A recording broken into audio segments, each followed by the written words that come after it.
करते हैं worksheet number 7। ये आपकी मैथ्स की वर्कशीट आई है, साथ ही में इसके जस्ट नीचे अगर आप देखेंगे तो ये आपकी हिंदी की वर्कशीट आई है। तो मैं दोनों को पढ़ा रही हूँ, आप लोग ले लेंगे। चलिए तो शुरू करते हैं। इसके अलावा आपको वर्कशीट आसानी से मिल सके इसके लिए आप लोग प्लेलिस्ट का इस्तेमाल करा करें।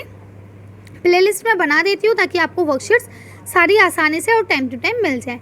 तो चलिए शुरू करते हैं। पहले आप लोग इसे अच्छे से लेबल कर लेंगे, वर्कशीट नंबर डाल देंगे, सब्जेक्ट डाल देंगे, अपना क्लास, अपना नाम, अपने टीचर का नाम और डेट आप लोग लिख लेंगे। डियर स्टूडेंट, प्यारे बच्चों, we have been read about natural number, whole number, integers and rational number in the previous worksheets. अब इन्होंने बोला, प्यारे बच्चों, हम सब लोग पहले ही natural number, whole number, integers और रैशनल नंबर्स के बारे में पिछली वर्कशीट्स में पढ़ चुके हैं। Observe on the number line carefully and answers the following the questions given below. अब आपको ये नंबर लाइन ध्यान से देखनी है और जो क्वेश्चंस नीचे आपको दिए गए हैं उनके आंसर आपको देने हैं। अब देखिए, यहाँ पहला क्वेश्चन आपको दिया गया है, natural number lying between 3 to 5, यानी 3 से 5 के बीच में कौन कौन से नेचुरल नंबर आते हैं। तो देखिए, नेचुरल नंबर 3 भी है, 4 भी है और 5 भी है, तीनों हमारे नेचुरल नंबर है। लेकिन क्योंकि इन दोनों के बीच में कौन सा आता है तो सिर्फ इन दोनों के बीच में 4 आता है, ठीक है, क्योंकि इन्होंने पूछा है बीच में कौन सा आता है, सारों को नहीं पूछा है। अगला इन्होंने कहा है whole number lying between -2 and 1, यानी -2, ये देखिए यहाँ से लेके यहाँ तक इनके बीच में होल नंबर बताइए। तो हमेशा याद रखिए, होल नंबर जो हैं आपके वो यहाँ से 0 से शुरू होते हैं, ठीक है। माइनस वाले नंबर कभी भी आपके होल नंबर नहीं होते हैं। तो अब इन्होंने 1 को तो बोल ही दिया है कि 1 के बीच में बताना है, तो -1 तो आपका होल नंबर होगा नहीं, तो यहाँ पे होल नंबर क्या हो जाएगा आपका, ओनली 0, ठीक है। इसके बाद लिखा है इंटीजर्स लेइंग बिटवीन -3 + 3, ठीक है। अब -3 से लेके +3 तक आपके कौन कौन से इंटीजर्स आएंगे। तो इंटीजर्स जो है वो प्लस और माइनस सारे नंबर्स हो सकते हैं। तो आप लिखेंगे -2, -1, 0। हमेशा याद रखिए, 0 ना कभी माइनस का होता है ना कभी प्लस का होता है। फिर लिखेंगे 1 and 2, इन सब के बीच में आप कॉमा लगा लेंगे, ओके। तो इस तरह से क्योंकि आप यहाँ 3 और ये -3 नहीं लिखेंगे क्योंकि इनके बीच का पूछा गया है। तो लिखेंगे -2, -1, 0, 1 and 2। तो ये पांचों आप लोग लिख देंगे, ठीक। तो इस तरह से ये आपके आंसर हो जाएंगे। अब यहाँ लिखा है please tell number lying between 1 and 3, यानी 1 और 3 के बीच में जो नंबर आते हैं उनके बारे में बताना है। पहले बताइए नेचुरल नंबर। तो 1 और 3 के बीच में एक ही नेचुरल नंबर आएगा, वो क्या हो जाएगा, 2, ठीक है। होल नंबर वो भी 2 हो जाएगा क्योंकि इसके बीच में और तो कोई आएगा नहीं। इंटीजर्स वो भी आपका 2 ही हो जाएगा, ठीक। और अब आपका बचा रैशनल नंबर। आप पढ़ चुके हैं रैशनल नंबर इस तरह के नंबर्स को कहते हैं जो बटे में होते हैं। तो इन दोनों के बीच में, यानी कि आपका 1 से लेके 3 के बीच में बहुत सारे रैशनल नंबर होंगे। तो आप इसका आंसर लिख देंगे इन्फिनिटी। क्या लिखेंगे इसका आंसर, INFINITE, इन्फिनिटी, ठीक है। तो आप इसका आंसर क्या लिख देंगे, इन्फिनिटी। क्योंकि देखिए अब आपका क्या है, अगर आप देखें तो यहाँ हो जाएगा 1/1, 2/1, फिर होगा 3/1। तो इस तरह से आपका यहाँ से 1 से लेके 2 के बीच में यहाँ तक इस तरह से करते करते 9/1 तक होगा। फिर उसके बाद 2 शुरू हो जाएगा, तो फिर हो जाएगा 2/1, फिर हो जाएगा 1/2, 2/2, 3/2, 4/2, इस तरह से 9/2 पूरा एंड तक आएगा। तो ये बहुत सारे नंबर हो जाएंगे, तो इसलिए हम इसे क्या लिख देंगे, इन्फिनिटी। तो रैशनल नंबर कितने आएंगे, इन्फिनिटी। इन्फिनिटी की स्पेलिंग क्या है, INFINITE। तो आप लोग लिख लेंगे इस तरह से। चलिए आगे पढ़ते हैं। अब यहाँ लिखा है let's understand total number of rational number lying between 1 and 2। अब 1 से लेके 2 के बीच में कितने रैशनल नंबर आएंगे इसको हम लोग जानते हैं।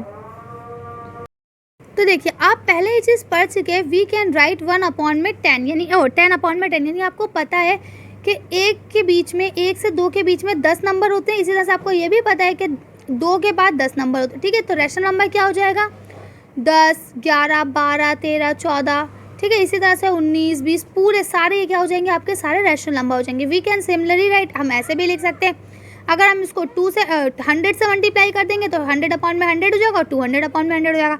तो इसके बीच के सारे नंबर हम लोग लिख सकते हैं।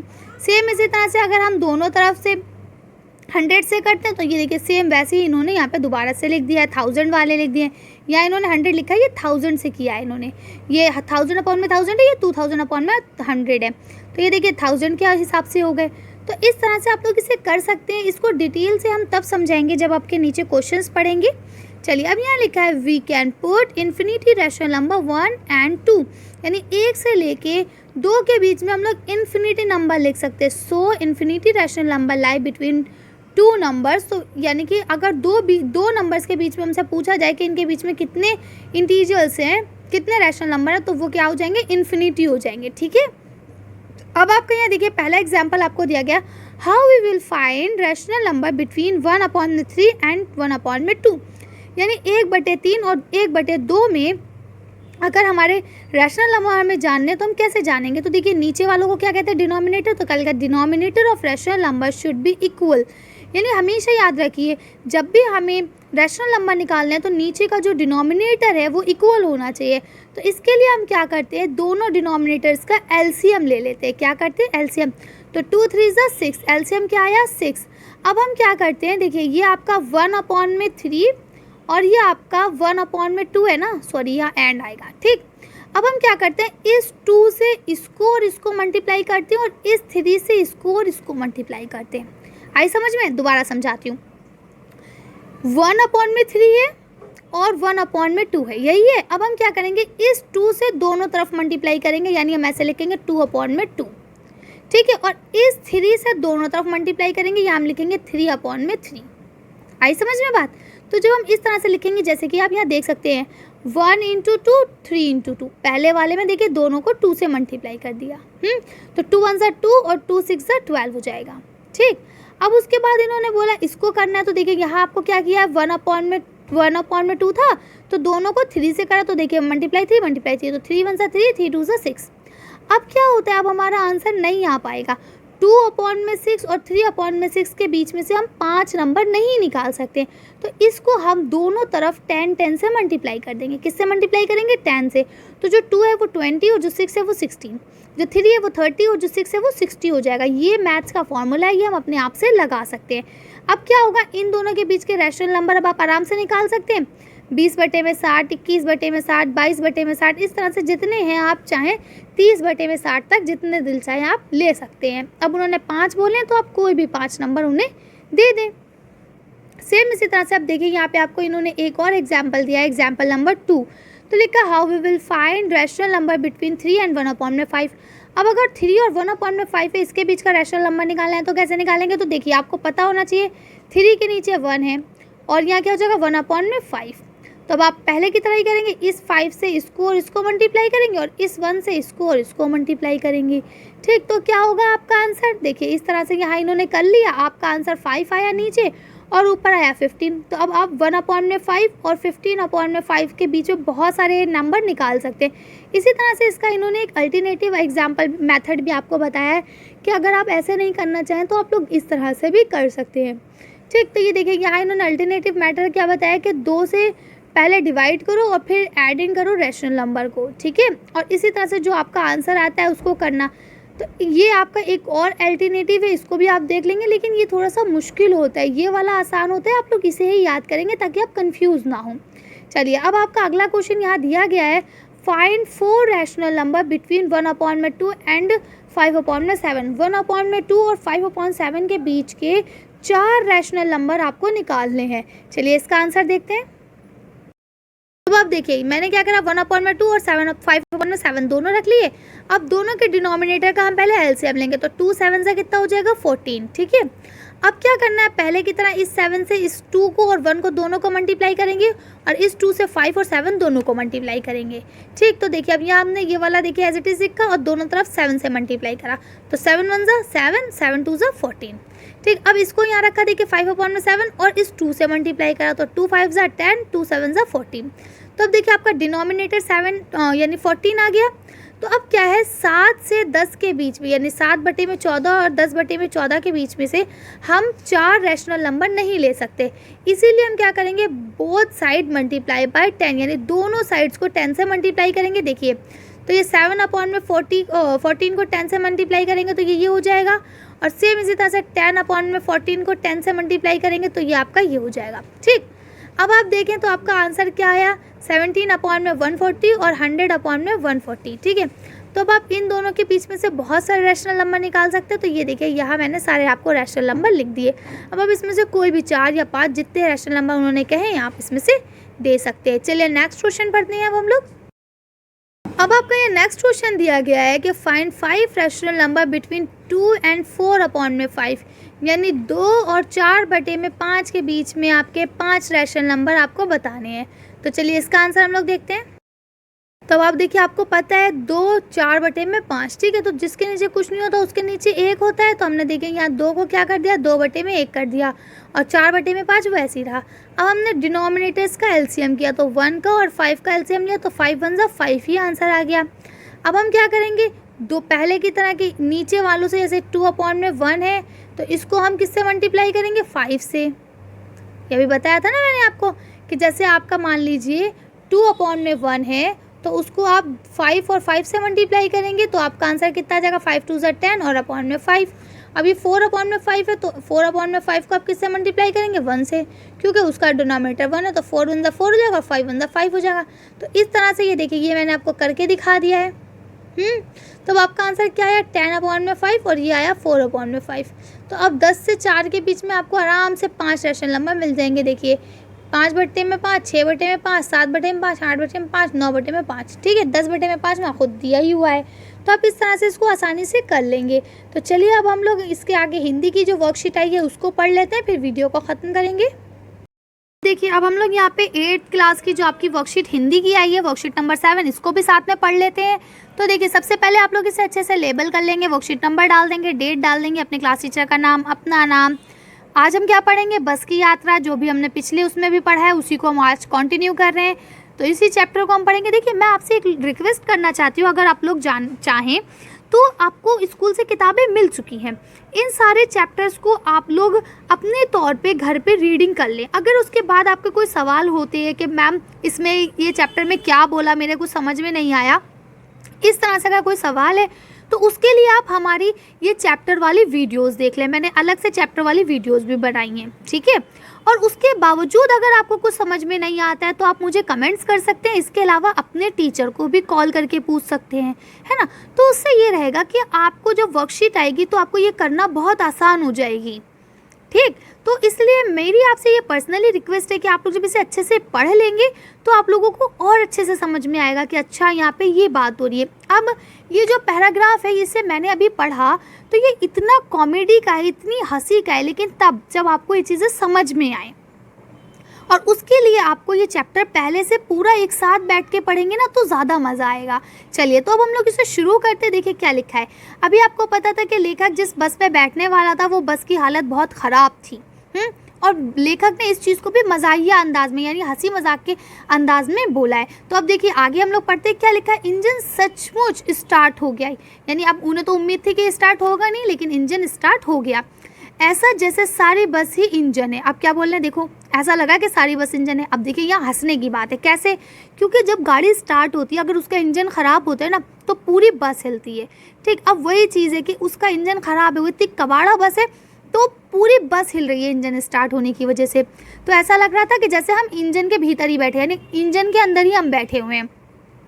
कांच बहुत कम बचे थे। अब कांच क्या चीज़ है, कांच है यानी विंडोज़। तो जो ये विंडो है ये बहुत कम बचे थे, क्यों, क्योंकि जब यूं यूं यूं यूं बस हिलेगी तो क्या होगा, सारे शीशे आपस में टकरा के टूट जाएंगे। तो कह रहे कांच बहुत कम बचे थे, जो बचे थे उनसे हम बचना था, हमें मतलब उनसे हमें बचना था, यानी जो कांच थोड़े बहुत बचे थे उनसे हमें बचना था। अब यहाँ क्या मतलब है, यहाँ मतलब ये कि अगर वो कांच टूट गए तो हमें लग जाएंगे, इसलिए हमें उनसे बचना था। हम फ़ौरन खिड़की से दूर सरक गए, यानी हम फ़ौरन खिड़की से दूर हो गए कि कभी ये कांच टूटी पता चले हमारे ही भुग गई। इंजन चल रहा था, यानी अब ये कह रहे हैं कि मतलब गाड़ी चल रही थी, इंजन चलने लगा। हमें लग रहा था कि हमारी सीट के नीचे इंजन है, फिर वही बात आ गई, क्यों, क्योंकि पूरी गाड़ी बेतहाशा हिल रही थी।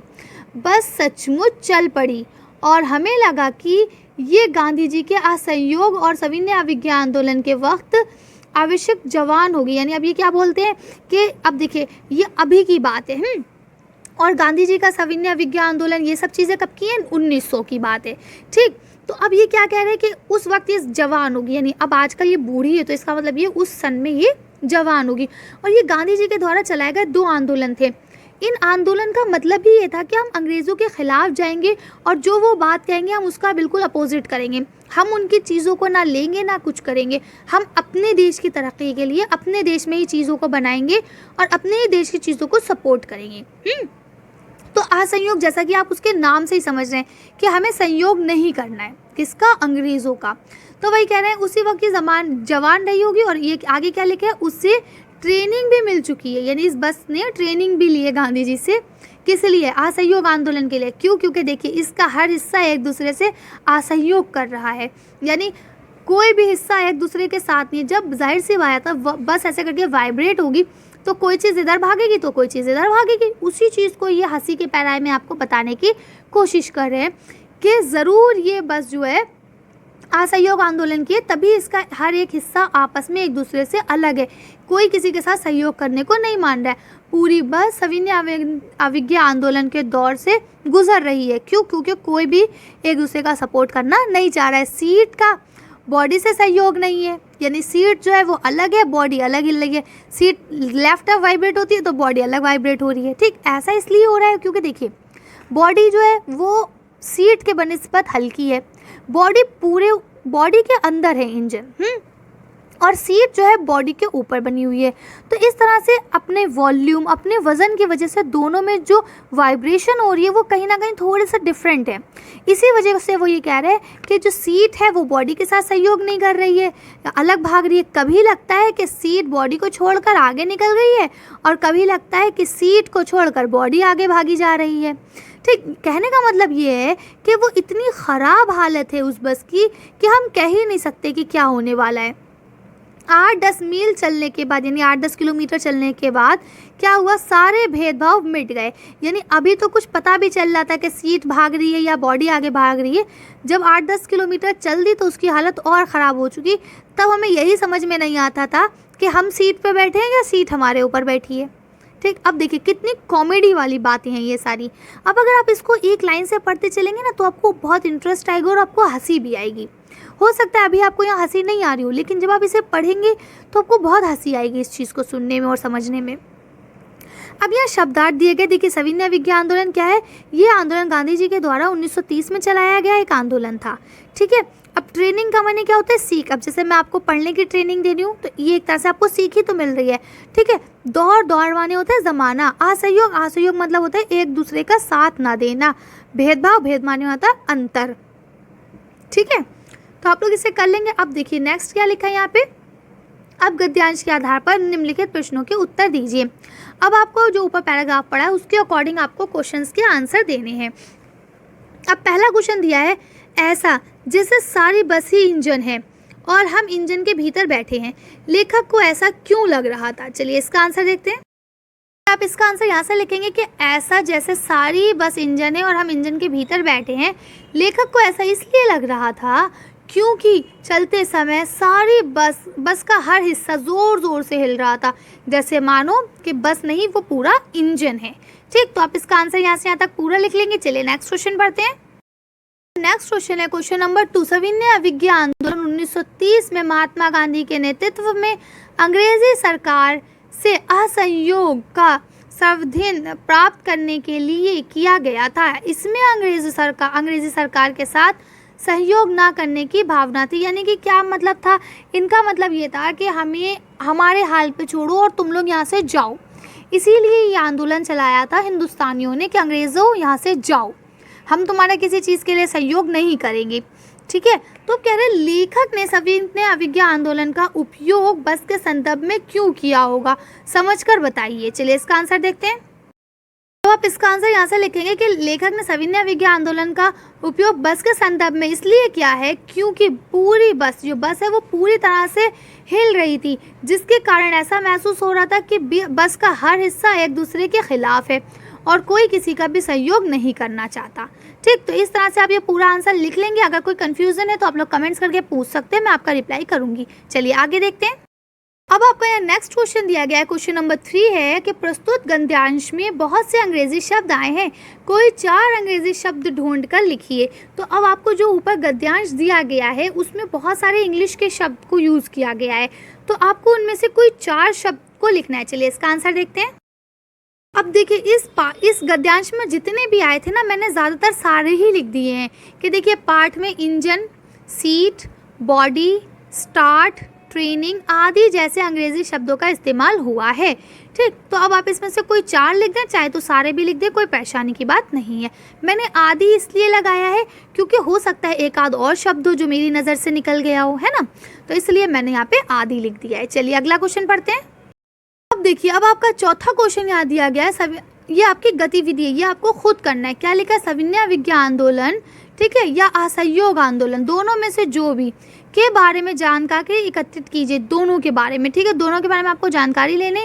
इस गतिविधि में आप अपने इतिहास की पुस्तक और अपने बड़ों की सहायता भी ले सकते हैं। तो चलिए इसका आंसर हम लोग देख लेते हैं।